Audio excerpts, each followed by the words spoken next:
A long simmering controversy between the UK and Greece over the Elgin Marbles is back under the spotlight. British Prime Minister Rishi Sunak cancelled a meeting with his Greek counterpart, Kyriakos Mitsotakis, who was recently in the UK. It was reportedly scrapped after Mitsotakis said the marbles had been essentially stolen from Greece and that having a portion of them in London is like cutting the Mona Lisa in half. Sunak says Mitsotakis broke a promise not to talk publicly about the marbles during his visit. But the Greek government denies any such promise was made. In recent years, the British Museum has faced increasing pressure to address its massive collection of ancient artifacts, which were acquired during the era of the British Empire. We'll discuss this more in a moment, but first, Fay Doulgkeri has more on the reactions from Athens.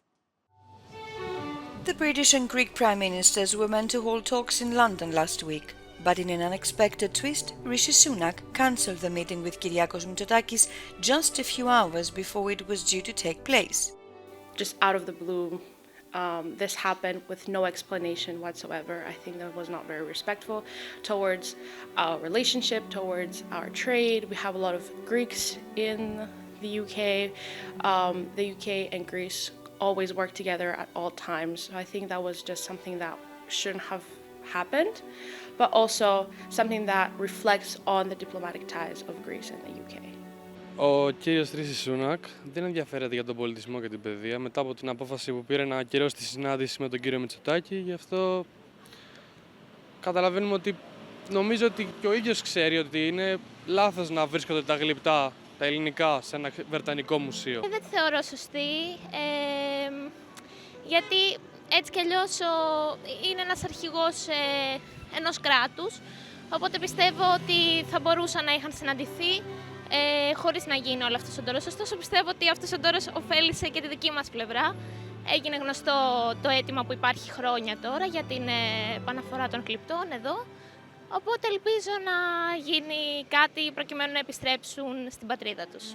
Thousands of tourists from all over the world visit the Parthenon in the heart of Athens every day. One of its main attractions is what's left of the Parthenon marbles, built in the 5th century BCE. The other half sits in the British Museum in London, having been taken there more than 200 years ago by the 7th Earl of Elgin, whose name and title have become synonymous with the relics. Returning these sculptures are now the main irritant in Greece's relations with the UK. Even the ones that were not familiar with the issue have now heard about it, thanks to extensive coverage by international media. I think that the United Kingdom should return their artifacts and the sculptures back to Greece, just like everything else that they have taken from every other country. Prime ministers should never cancel their meetings. They should talk to each other. That's the way, that's their job. Talk to each other, find agreements. The cancellation by Downing Street came a day after Mitsotakis told BBC that the sculptures should be returned and that having some of the artifacts in London and the rest in Athens was like cutting the Mona Lisa in half. Athens believes that demands to return the sculptures are justified under international law and a sense of historical responsibility. Despite the diplomatic spat, Greece still seeks to maintain strong ties with the UK, especially during these difficult times when wars are raging in Ukraine and the Middle East. Konstantinos Filis teaches international relations at the American College of Greece. He thinks that the incident tarnishes the UK's image. It has been really disappointing for Greece and for the United Kingdom as well. The fact that Rishi Sunak decided to treat an ally, a trustworthy ally, a traditional ally like Greece, with which the United Kingdom share not only common values but also common fronts. We are on the same side, for instance in the war in Ukraine. We have similar views on what is going on in the Middle East. The migration issue has been a priority both for us but for the United Kingdom as well recently. So that was unexpected, unnecessary and inappropriate on behalf of the British Prime Minister. The sculpture row between Greece and the UK goes back decades, but despite being raised a number of times by Greek prime ministers, it had never posed a diplomatic problem, as the UK had tended to remain impartial by referring the matter to the British Museum. But it seems Sunak has now taken the issue past the point of no return. Όπως ξέρετε, το θέμα νομικά έχει δυστυχώς μπλοκάρει από πάρα πολλές διαδικασίες που υπάρχουν στην Αγγλία. Δεν είχαμε δει κάποια δυνατότητα νομικής διεκδίκησης. Όλη μας η προσπάθεια και η δική μας και κυρίως φορέων οι οποίοι ασχολούνται σε όλο τον κόσμο παγκόσμια με το θέμα αυτό είναι κυρίως στην άσκηση πολιτικής πίεσης μέσα από τα ψηφίσματα του ΟΗΕ και της UNESCO για την επανένωση. Και εκεί ήταν η άσκηση πολιτική πίεση στο Βρετανικό Μουσείο και στην Αγγλική κυβέρνηση να μπορέσει να υποχωρήσει σε σχέση με τις βασικές θέσεις τις οποίες έχει για το ιδιοκτησιακό καθεστώς των γλυπτών. It appears that the return of the Parthenon sculptures can only be negotiated through diplomacy, but the UK refuses to discuss the issue, and Sunak's stance could become the new British position down the line, which may keep relations between Athens and London strained for a long while yet. Fay Doulgkeri in Athens for TRT World. To discuss this further, I'm joined now from London by Barnaby Phillips. He's an award-winning journalist who was based in Greece and Africa for many years, and he's the author of the book Loot, Britain and the Benin Bronzes. Since his book was published, many museums have returned items, and Barnaby himself has accompanied some artifacts on a journey back to Nigeria. Barnaby, great to have you with us on Across the Balkans. Now, it seems to me that British officials wanted to keep this matter quiet, but now it's become more internationalized. Did Sunak expect this reaction? Did he want this reaction? It seems that Rishi Sunak's action in cancelling the meeting with the Greek Prime Minister Mitsotakis has not strengthened the case for Britain to hold on to what the British government would call the Elgin Marbles, of course what the Greeks would call the Parthenon Marbles, and it has left the Prime Minister a little bit isolated. I think even within his own party there's been some embarrassment, some sense that this was not a very diplomatic thing to do, that of course the Greeks want to talk about the Parthenon Marbles. They have for 200 years, they're entitled to do that. And one should have that discussion and have that argument with them and not even refuse to have the argument. Having said all that, it is also true that there is a consensus within the governing Conservative Party here in Britain that the law, the British Museum Act, should not change, that in other words, the Parthenon Marbles should not be permanently returned to Greece. And indeed, the opposition Labour Party, led by Keir Starmer, which many people believe might form the next British government, perhaps next year, has also indicated that it would not change that act, even though it is open to the idea mentioning of the that Parthenon act, Marbles being loaned back. Right, mentioning that act, let's show them, we have them ready here. So that's a 1963 act that forbids the British Museum from disposing of its holdings, except in a small number of special circumstances. What are these circumstances, and have they made the exceptions before? As far as I know, they have, haven't they?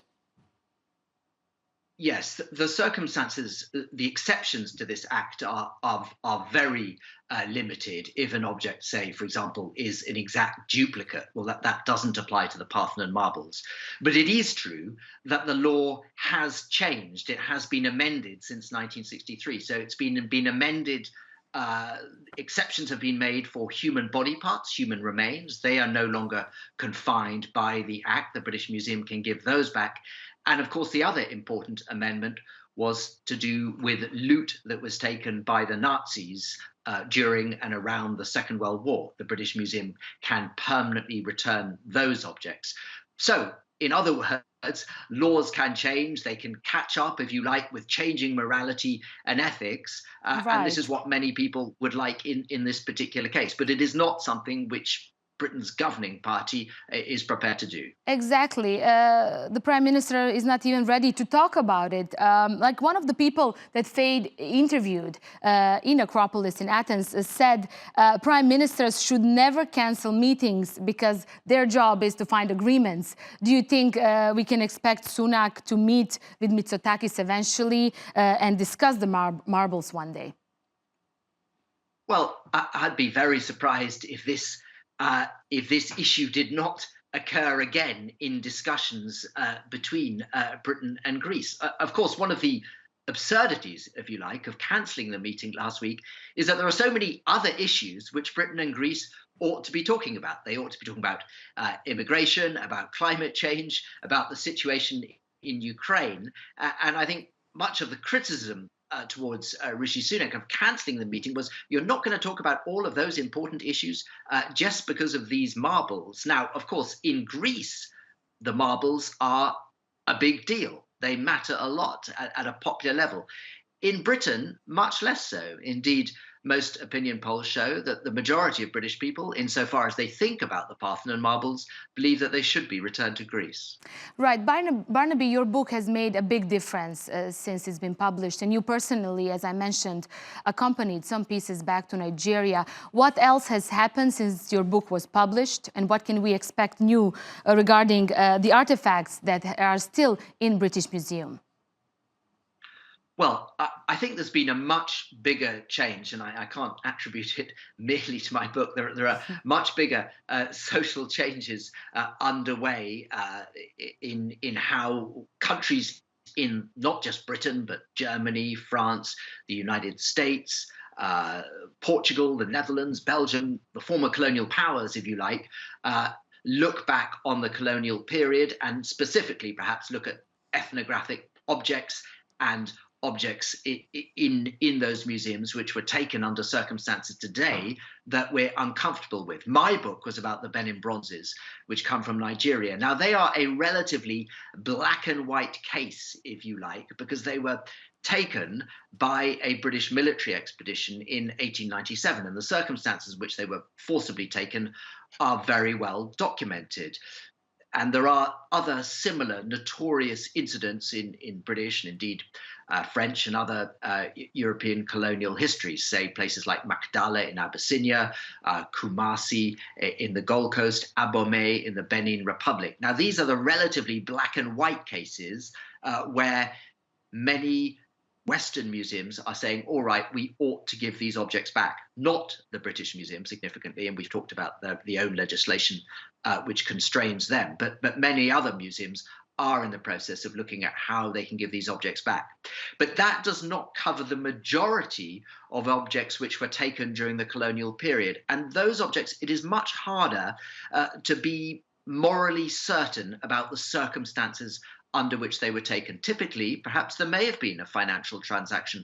Perhaps they were offered as a gift to a colonial official or a missionary. Well, what was the nature of that financial transaction? What was the power dynamic? What was the motivations of the individuals concerned? That is much more complicated to answer those kinds of questions. And just briefly, do you agree with Mitsotakis that having these marbles divided is like having Mona Lisa divided in two parts? Do you agree with him? I think there is a strong case for the reunification of the marbles, that the marbles would be shown in their full glory if they were in one place.